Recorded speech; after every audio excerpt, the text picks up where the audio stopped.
Yogiri versus Jin Woo. Now, I did put out a random takes video earlier, and somebody did disagree with it, so I'm just gonna go over why Jin Woo wins. Now, Yogiri's powers is something special. It's basically a cheat code.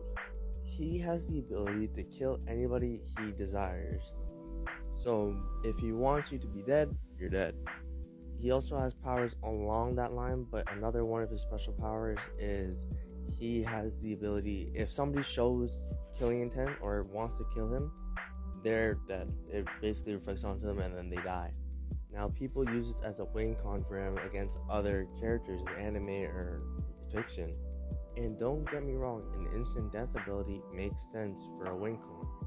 It makes sense as a win con for anybody but Jin Woo. There are a few reasons, but the first one being he is immortal by the end of the original solo leveling series. And the second one depends on who you ask. It's either he is death itself or also wields the power of death. I now personally think that he wields the power of death because of this statement right here made by the Dragon Monarch or the War Monarch. Now, there are a few other statements, but I think this one explains it better for him wielding the power of death.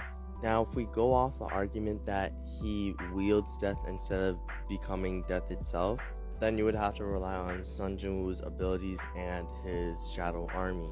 And Yogiri wouldn't be able to literally kill his shadow army because, well, they're already dead. However, he would be able to stop their abilities, so it would come down to physical attacks. And his entire shadow army is incredibly strong and also fast, with characters like Beru having immeasurable speed feats in the later series solo leveling Ragnarok. But we're not going to talk about that. We're going to talk about the first solo leveling, not the sequel. But anyway, back to what I was talking about before. During the battle with the Frost Monarch, Jin Woo meets Ashbourne, who was the original Shadow Monarch. Now, Ashbourne is the reason why people believe Jin Woo became death itself, like him being the king of the dead, and other statements around him making people interpret him being death itself. But right now, we're not going to talk about that. We're just talking about him wielding death, not being death itself.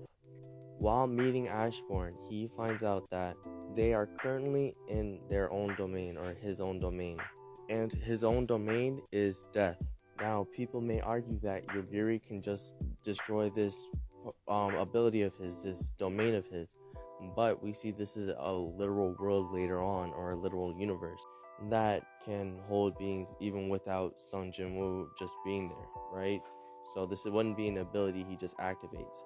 And the reason why I say this is because his son went there without any of the shadows realizing, without Jin Woo even realizing that he was there.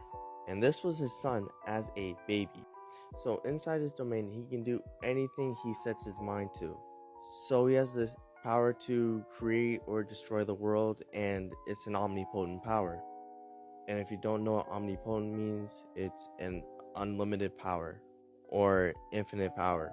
And in this world, he's able to bend and recreate reality as he sees fit.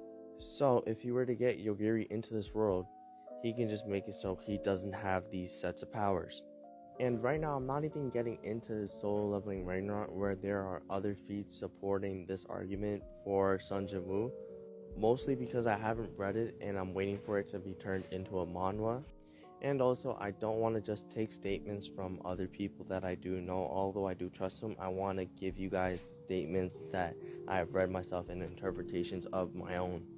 But anyway, high or mid diff, I have Jin Woo winning this battle. Don't get me wrong, Yogiri is one of the strongest, but Jin Woo is stronger.